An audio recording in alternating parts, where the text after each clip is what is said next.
A political legal earthquake just erupted in the heart of Washington, D.C. When Judge Charles Hargrove thought a $500 fine would silence Karoline Leavitt, he was gravely mistaken. Leavitt not only resisted, she counterattacked with an $800 million legal blow. At 27, sharp and outspoken, Leavitt isn't just the youngest White House press secretary in history, she's the new icon of uncompromising conservatism. And this time, her target isn't the liberal media or Hollywood, but a federal judge sitting on the bench of justice. It all began in a tense courtroom, where Leavitt was sent on President Trump's orders to oversee a lawsuit involving a group of Christians banned from public prayer. But instead of merely observing, she became the focal point when Judge Hargrove fined her $500 just for wearing a cross. In front of dozens of witnesses, the judge loudly criticized her as a fanatic and declared the cross doesn't belong here. But Karoline didn't flinch. As soon as she left the courtroom, she called her lawyer and declared Sue Hargrove and the D.C. court for defamation, violation of the First Amendment. This is the counterattack, and it's worth $800 million. While the press was still debating the legality of the fine, Karoline unleashed a thunderbolt. The media exploded, social media erupted. One side called her a warrior for religious freedom, the other accused her of exploiting faith for political aggression, and according to some insider sources, Judge Hargrove is facing immense pressure, not just from the public, but from within the judiciary itself. Amid rising public outcry and mounting pressure from both the political and judicial systems, Judge Hargrove's seat is starting to wobble. Karoline Leavitt isn't backing down, and the storm she's created is just beginning. Before diving into the story, comment where you're watching from, and don't forget to subscribe so you won't miss the latest stories. At the White House office, Karoline Leavitt's eyes blazed with determination. The silver cross around her neck gleamed, as if reminding her of the battle she just ignited at the D.C. District Court. The recording of Judge Charles Hargrove's insults fanatic, dangerous spokesperson, still echoed in her mind. She didn't just want to win, she wanted him to pay dearly. Karoline's fingers flew across her laptop, sending an email to Rachel Harper, the notorious conservative lawyer, nicknamed the Judge Hunter. Rachel, her blonde hair tightly bunned, stepped into the room, her voice sharp as a blade. Hargrove isn't just targeting you, Karoline. He's a pawn of the liberal elite, trying to weaken Trump through you. Rachel laid out the plan. Charge Hargrove with intentional defamation, while suing the D.C. court for enabling anti-religious bias. We'll demand the federal court expedite the proceedings. Rachel emphasized, her eyes gleaming. The damage to your reputation is urgent, they'll have to comply. Karoline nodded, feeling her pulse race. She wanted Hargrove to feel the pressure she felt in that courtroom. Just 24 hours later, the federal court agreed, ordering Hargrove to provide all related documents within 48 hours, a harsh deadline. Karoline didn't wait. She contacted Jake Torres, a social media strategist from Trump's 2024 campaign. Jake, make #judge on trial, go viral, she said over the phone. Jake, with the speed of a hacker, coordinated with TikTokers and YouTubers, pushing the courtroom audio onto X. Within hours, the hashtag surged past 50,000 mentions, with a viral video, footage of Karoline standing at the defendant's podium, her resolute voice echoing through the speakers of thousands. Hargrove thinks he's above the law, a TikToker commented. But Karoline will show him justice. Meanwhile, in a dimly lit D.C. office, Hargrove sat hunched behind his desk, his eyes panicked. News of the $800 million lawsuit flooded TV screens. He turned on his computer, hands trembling as he opened his email, scrambling for a way to respond. "This is just a young girl's stunt," he muttered, but his voice lacked conviction. He called Judge Ellen Carver, a longtime ally with silver hair and a cold gaze. "Ellen, what does she have against me?" Hargrove asked, his voice faltering. Carver, in another courtroom, whispered over the phone. "Calm down, Charles. I'll put pressure on the witnesses. She can't win without evidence." Hargrove nodded, but sweat beaded on his forehead. Suddenly, an anonymous email landed in Karoline's inbox, sent by Ethan Brooks, an IT staffer at the D.C. court. "I saw Hargrove and Carver's emails," Ethan wrote, attaching a PDF. Karoline opened the file, her heart pounding. It was a chain of emails between Hargrove and Carver, plotting to teach Karoline a lesson to send a message to Trump. One line enraged her. Target her cross, it'll throw the conservatives into chaos. Karoline forwarded the email to Rachel, then to Jake. Go public now, she ordered. Within hours, Fox News ran the headline, D.C. judge conspires to smear White House press secretary. #Judge on trial exploded, surpassing 100,000 mentions, with ex-users commenting, Hargrove's done. Karoline's a legend. Hargrove, watching the news at home, felt the floor collapse beneath him. He opened his laptop, trying to delete emails from the court's server, but a message popped up. System has saved copies. Ethan Brooks, from the corner of the IT office, smiled discreetly, having just sent a tip to Linda Martinez, an investigator with the D.C. Judicial Council. Linda, with 20 years of experience, received Ethan's message and immediately assembled her investigative team. If Hargrove deletes evidence, he's violating federal law, she said, her voice firm. Meanwhile, Hargrove's colleagues began distancing themselves. Miss Thompson, the court clerk, secretly photocopied her notebook, preparing to hand it to Karoline. James Wilson, a court officer, whispered to a colleague, Hargrove was wrong. Leavitt's doing the right thing. Karoline knew Hargrove was terrified, and she wasn't done. Rachel walked in, placing a thick stack of documents on the table. The court just ordered a search of Hargrove's office, she announced. We're about to get more evidence. Karoline nodded, her hand touching her cross. Linda Martinez stood in the D.C. District Court's archive room, fluorescent lights illuminating her stern face. With 20 years of investigative experience, she knew the leaked emails from Ethan Brooks, revealing Judge Charles Hargrove and Ellen Carver's plot against Karoline Leavitt, were just the tip of the iceberg. Her hand glided over dusty file shelves, stopping at a locked iron box labeled Internal Records. Hargrove. Open it, Linda ordered her assistant, her voice low but sharp. Outside, the investigative team searched Hargrove's office, the sound of footsteps and rustling papers echoing through the hallway. Karoline's $800 million lawsuit was shaking D.C., and Linda was determined to find evidence to crush him. Meanwhile, Karoline sat in her White House office, her laptop screen glowing with hundreds of posts. She clicked on a new TikTok video, a young man reenacting Hargrove, yelling at her in court, captioned Karoline's burning down the system. She smiled, but her eyes were icy. Jake Torres, the media strategist, knocked on the door, holding a tablet. Karoline, Thompson just reached out. She has what we need, he said, his voice excited. Thompson, the court clerk, had sent a brief message, 12 years of notes. Hargrove targeted religion. Meet me tonight. Karoline nodded, adrenaline surging. She knew this fight wasn't just for her, but for millions trampled by the judiciary. At a small cafe on the outskirts of D.C., Thompson, her hair tightly bunned, slid a leather-bound notebook across the table to Karoline. Hargrove find crosses, hijabs, anything tied to faith, she whispered, glancing around. But t-shirts with vulgar slogans? He laughed them off. The notebook listed dozens of cases. A man fined $400 for wearing a prayer pin, a Muslim woman warned for her headscarf. Karoline flipped through the pages, her fingers gripping the cover tightly. This is gold, she said, her voice low but resolute. Thompson nodded, her eyes flickering with fear. If he finds out I did this, I'm out of a job, she said. Karoline placed a hand on her shoulder. You're doing the right thing. I'll protect you. At the same time, Linda opened the iron box in the archive room, uncovering Hargrove's black file, a thick dossier documenting 200 cases of fines on religious symbols over 5 years, 80% targeting Christians. A handwritten note by Hargrove shocked her. Keep the courtroom clean of fanaticism. Linda frowned, passing the dossier to her analysis team. She called James Wilson, the court officer who had witnessed Hargrove's behavior. Wilson, standing outside the courthouse hallway, spoke in a low voice over the phone. I counted 25 cases last year. Crosses, pins. He fined them double compared to other violations. Linda jotted notes quickly, sensing the web of injustice unraveling.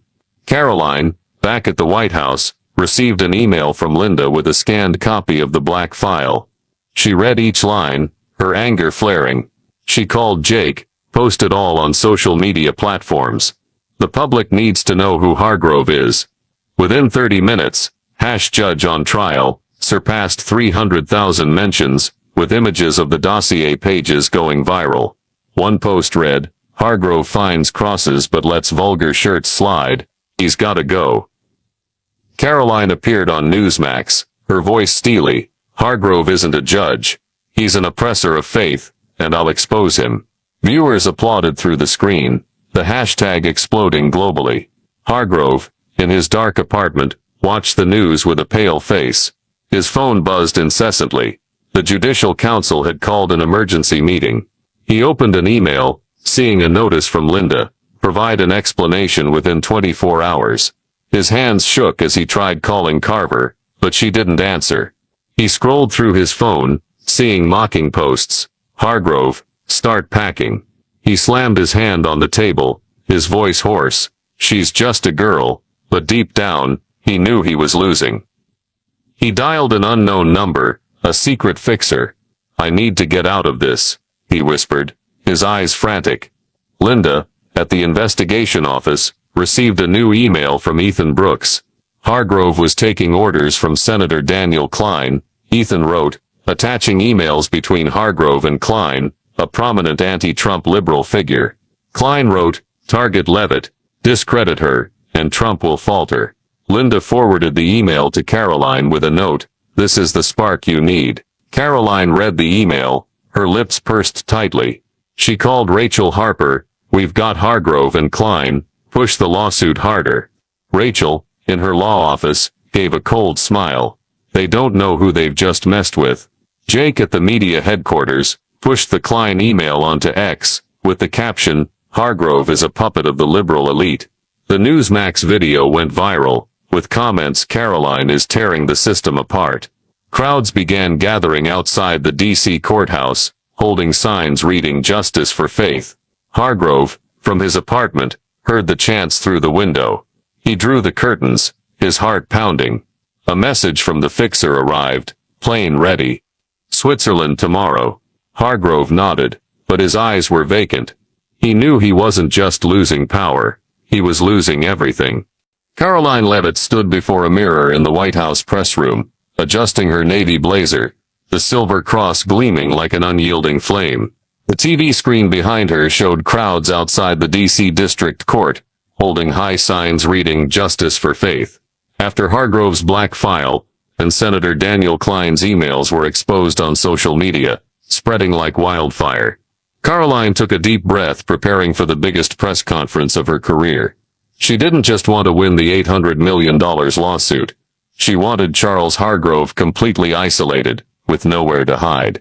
Rachel Harper, Karoline's lawyer, walked in holding a new stack of documents. "Linda just sent more evidence," Rachel said, her voice triumphant. Hargrove contacted Klein through an encrypted app, but Ethan recovered the messages. Karoline skimmed the printout. Hargrove wrote, "Leavitt is a threat. We must silence her." She gave a cold smile, handing the documents to Jake Torres, the media strategist. "Jake, make this a blockbuster," she said. Jake nodded, his eyes gleaming, immediately contacting the TikToker and YouTuber team.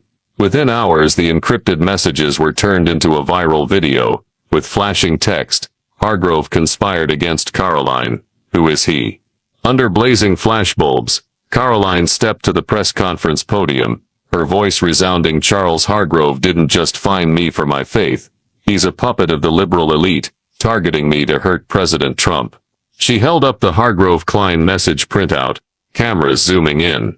"This is proof he conspired to defame me, and through me, millions of people of faith." The press room erupted with questions, but Karoline remained calm, citing the black file and Thompson's notebook.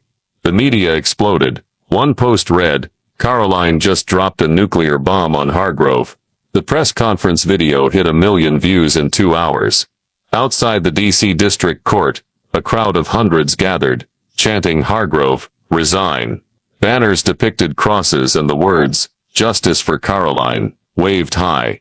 A mother held up a photo of her son, once fined by Hargrove for a prayer pin, shouting, "Leavitt speaks for us." Fox News and Newsmax broadcast live, calling Karoline a torch of justice. But CNN and MSNBC pushed back, labeling her a political agitator. Karoline fired back on Newsmax that night, her voice sharp. "They call me an agitator. I'm just demanding the justice Hargrove trampled." The public rallied Karoline 1, liberal media 0. Hargrove, hiding in his dark apartment, turned on the TV, seeing Karoline's face fill the screen. He shut it off, hands trembling, his phone flooded with messages from colleagues distancing themselves. He opened the door, finding a letter from his wife. "Charles, I can't go on, I'm gone." His son, a young lawyer, posted on X, "I'm ashamed of my father." Hargrove slumped into a chair, his mind reeling. He scrolled social media, seeing mocking memes, an image of him in a clown hat, captioned Hargrove, the hypocrite judge. He called his fixer, his voice breaking. "Isn't the plane ready? I can't take this anymore." The fixer replied, "Tomorrow morning, Switzerland. Stay quiet." The next day, Hargrove, still in his apartment, heard patrol cars nearing his home. Linda Martinez's investigative team had arrived with a search warrant. He drew the curtains, his heart pounding. A message from Carver came. "Charles, they have everything. I can't help anymore." He threw his phone, screaming, "She's destroyed me." He opened a suitcase, stuffing in documents, his eyes frantic. The fixer called again. "Plane's ready. Don't get caught." Hargrove nodded, knowing he had no choice. He looked at his apartment one last time, the sense of power he once had evaporating. Linda at the courthouse received a report from the search team. Hargrove left behind a laptop with undeleted data, confirming his encrypted app communications with Klein. She called Karoline. "We have more messages." Hargrove's about to flee. Karoline, at the White House, stood by a window, looking out at a twinkling DC. "Let him run," she said, her voice cold. "Justice will catch up." She touched her cross, feeling the strength of those standing behind her.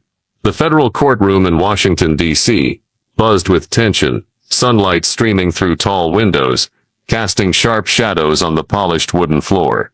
Karoline Leavitt, standing at the plaintiff's table, her navy blazer impeccable, the silver cross gleaming as an uncompromising challenge. The $800 million defamation lawsuit against Charles Hargrove and the D.C. court system reached its peak, fueled by a cascade of evidence. Hargrove's black file, Thompson's notebook, Senator Klein's emails, and the encrypted messages. Outside, the protesting crowd roared, their chants echoing through the thick walls. Karoline's image dominated screens nationwide. Today, she wasn't just fighting for herself. She was dismantling a corrupt system with Hargrove as the target to crush. Rachel Harper, Karoline's lawyer, adjusted her glasses, exuding authority as she organized the evidence. Audio recordings, scanned documents, witness testimonies. Across from her, Hargrove sat hunched, his once imposing presence now shrunken, eyes darting with anxiety.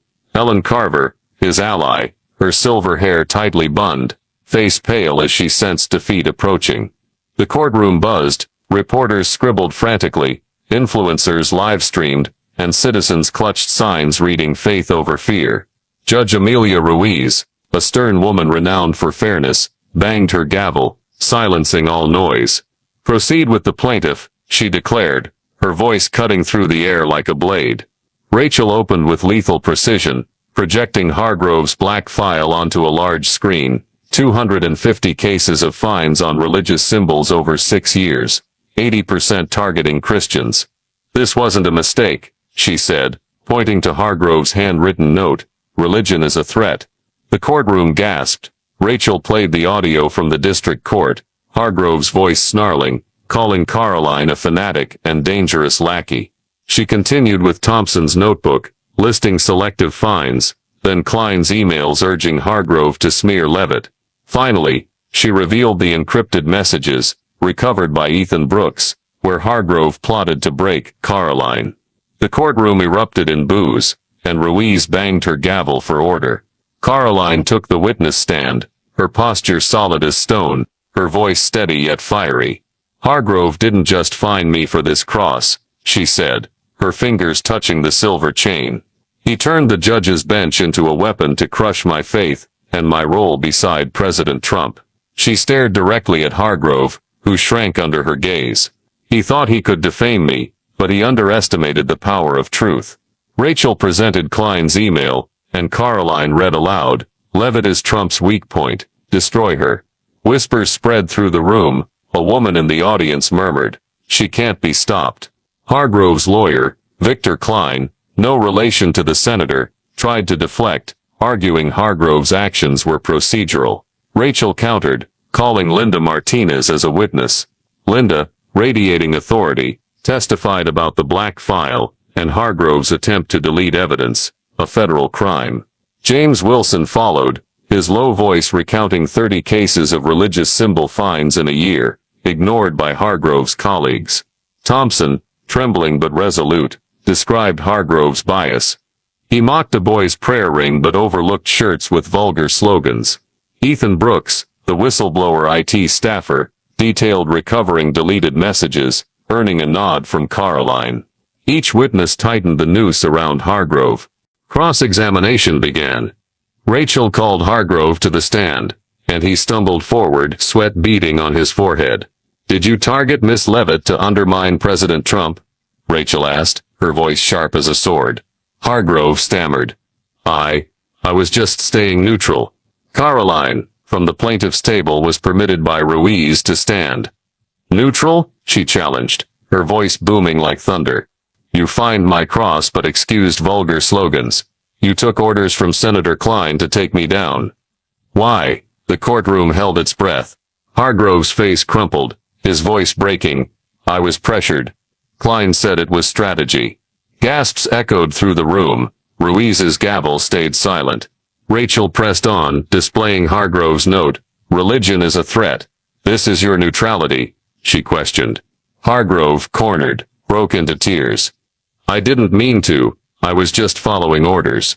The courtroom exploded, shouts of "liar" resounding. Karoline, unflinching, stepped forward.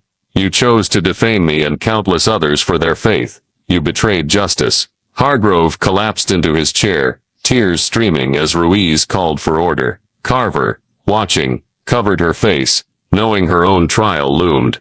Rachel called Carver, whose testimony crumbled under pressure. "Did you conspire with Hargrove to target Miss Leavitt?"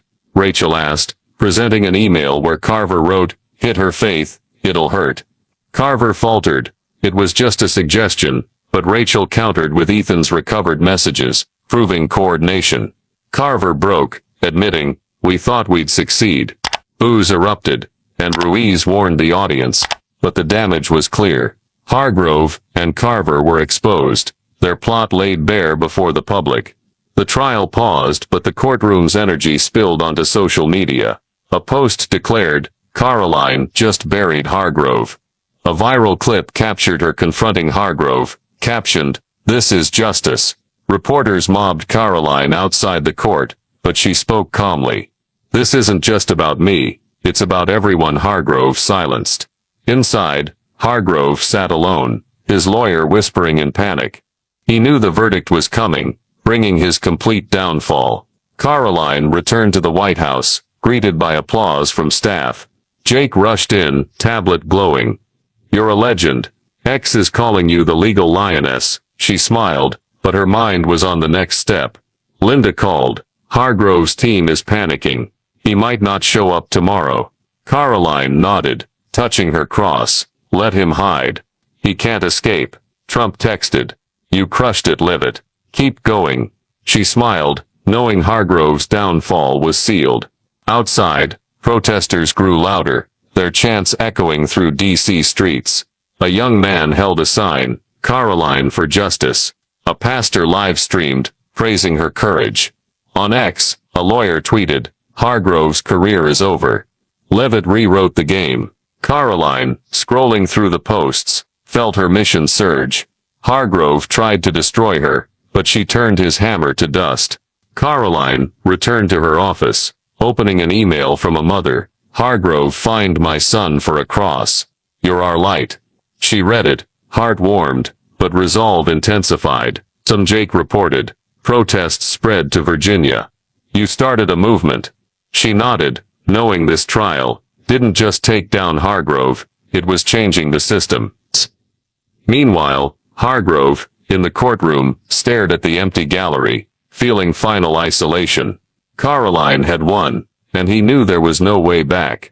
Under the gray sky of a private airstrip outside Washington, D.C., Charles Hargrove, once a powerful judge, now cowered in a black coat, cap shielding half his face. A small jet waited, engines humming softly, ready to whisk him to Switzerland, a country with no extradition treaty with the U.S. After the brutal federal trial, where Karoline Leavitt crushed him with the black file, Senator Klein's emails, and unrelenting testimonies, Hargrove knew he'd lost. Karoline's $800 million lawsuit didn't just destroy his reputation, it forced him to flee, turning him into an international laughingstock. Hargrove boarded the plane, clutching a suitcase stuffed with documents and some cash. The fixer, a gaunt man named Marco, closed the cabin door whispering, "No one knows you're here, stay quiet." Hargrove nodded, but his eyes were hollow, his mind reeling with Karoline's image on the witness stand, her voice thundering, "You betrayed justice." He opened his phone, scrolling X one last time. A post hit him hard, his image mocked as a clown, captioned, "Hargrove flees. Karoline wins." He shut off the device, chest heavy, the power he once held now mere ashes. Meanwhile, at the White House, Karoline sat in her office, soft light illuminating her face. She watched a trial clip, her confrontation with Hargrove viewed millions of times. Jake Torres, the media strategist, knocked, voice excited, "Hargrove's gone. Sources say he boarded a plane this morning." Karoline gave a cold smile. Running won't escape justice. She touched the silver cross on her blazer, feeling strength from her supporters. Thompson, Wilson, Ethan, and the public. Linda Martinez called, voice firm. "We have a federal warrant." Hargrove deleted evidence, obstruction of justice. Karoline nodded, "Good. Bring him back." In D.C., Linda's investigative team searched Hargrove's apartment, finding a laptop with undeleted data confirming his encrypted app communications with Klein. A handwritten note, hastily stuffed under a desk, made Linda pause. "Leavitt's too strong, must leave." She snapped a photo, sent it to Karoline, with the message, "He knew he lost." The public erupted as news of Hargrove's flight spread. A TikToker posted a video, a private jet taking off, intercut with Karoline at trial, captioned, "Hargrove runs, but Karoline's the storm." The video hit 3 million views, with comments, "Cowardly judge, Leavitt's a legend." International media joined the manhunt. A Swiss reporter spotted Hargrove at a luxury villa in Geneva, hiding under an alias. Images of him, cap low, sneaking into the house, spread on CNN International, with the headline, "U.S. Judge Flees After Bombshell Lawsuit."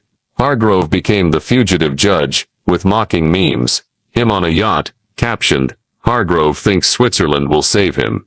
He turned on the TV in the villa, seeing his face on the news, the anchor's voice dripping with sarcasm. From judge's bench to fugitive, Hargrove's a global joke. He slammed his hand on the table, shouting, but no one heard. In D.C., Ellen Carver faced consequences. The Judicial Council suspended her, launching an investigation based on her emails and messages to Hargrove. A young lawyer at the D.C. court resigned, tweeting, "I won't work under Hargrove and Carver's shadow." The D.C. court, once a symbol of power, now reeled in crisis, with other judges scrutinized for ties to the black file. Linda held a press conference, voice steely, "Hargrove violated federal law. We'll bring him back." The crowd outside the courthouse cheered, holding signs, "Karoline leads, Hargrove fails." Karoline held a press conference at the White House, standing before the American flag, voice calm but powerful. "Hargrove fled, but justice knows no borders. He thinks Switzerland is a haven. We'll find him." She held up the $500 fine receipt from the initial trial, now framed. This was the start. Now it's victory. Cameras flashed, social media erupted. Karoline's a warrior. One post read, "Hargrove runs, but Leavitt's his nightmare."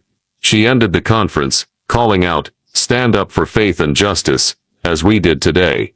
Hargrove, in his Geneva villa, opened his laptop, seeing the federal warrant.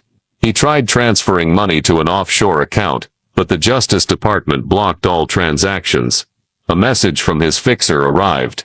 "They know you're here. Leave now." Hargrove panicked, glancing out the window, spotting reporters gathering. He drew the curtains, heart pounding, knowing he had nowhere left to hide. A Swiss news report called him a despicable fugitive, and Hargrove, for the first time, felt absolute loneliness. Karoline at the White House watched the news about Hargrove, her lips curling into a subtle smile. Jake walked in. "You did it." "Hargrove's a global laughingstock," she nodded, touching her cross. "This isn't the end." Justice continues. Outside protests spread from D.C. to major cities, with signs reading "Karoline for Justice." A pastor on X wrote, "Leavitt didn't just beat Hargrove, she won for all of us." Karoline, gazing at D.C.'s twinkling lights, knew she'd turned a trial into a movement, and Hargrove, though far away, couldn't escape her shadow. In the city, the chants of protesting crowds echoed, carrying signs reading "Karoline for Justice," after Charles Hargrove, once a powerful judge, became a fugitive in Switzerland. The $800 million defamation lawsuit didn't just crush Hargrove, it sparked a judicial reform movement, with Karoline as its figurehead. Posts about Karoline still blazed across social media, spreading from D.C. to distant states, making her a symbol of justice and faith. Rachel Harper walked in, a rare smile on her stern face. "The federal court just issued its ruling," she announced, handing over a document copy. "You won, Karoline. Major damages, and the D.C. court must reform." The amount wasn't disclosed, but the ruling mandated the D.C. District Court to issue new regulations, banning fines on religious symbols, unless they cause disruption, and requiring First Amendment training for all judges. Karoline read, pride swelling. "This is the start," she said, voice low but strong. Rachel nodded. "You changed the game." The news spread fast. Fox News ran the headline, "Leavitt wins big, Hargrove flees." A pastor posted, "Karoline protected our faith." Jake Torres, the media strategist, sent Karoline a globally viral trial video of her. Crowds gathered at a D.C. park, where Christians once sued for being banned from public prayer, now held a celebration. They invited Karoline to speak, displaying banners. "Freedom Park, thanks to Karoline." She stood on a wooden podium before hundreds, voice resounding. "Hargrove wanted to crush faith, but we turned this park into a symbol of freedom." The crowd cheered, raising crosses and signs. Other states took action. Texas passed a law protecting religious symbols in courtrooms, citing Karoline's lawsuit. Florida and Ohio followed, mandating First Amendment training. Texas's governor tweeted, "Thank you, Leavitt, for the fire of justice." The Justice Department, impressed by Karoline's victory, invited her to serve as a special advisor on religious freedom. She accepted, feeling a greater responsibility than ever. A young Ohio lawyer wrote, "You inspired me to open a free clinic for victims of religious discrimination." Karoline read, eyes shining, knowing her movement was growing. Linda Martinez, at the Judicial Council office, released a final report. Hargrove violated federal law, and Ellen Carver was permanently removed. The D.C. court pledged transparent oversight, appointing a committee led by Linda. A young judge tweeted, "Leavitt forced us to look at ourselves. The judiciary will be better." Support continued, with posts "Karoline didn't just win a lawsuit, she's reshaping justice." A TikToker created a video, D.C. Pulse Park glowing, intercut with Karoline speaking, captioned, "From Cross to Freedom." Karoline received an email from a young girl, "Hargrove find my prayer bracelet. You're my hero." She replied, "You're the hero for holding your faith." Jake walked in, tablet glowing. "You started a revolution, Karoline." Protests reached California. She nodded, looking at D.C.'s twinkling lights. Hargrove might have fled, but his legacy, a biased system, was crumbling under her strength. She opened X, seeing a post from a law student. "I'm studying law because of Leavitt. She proved justice is real."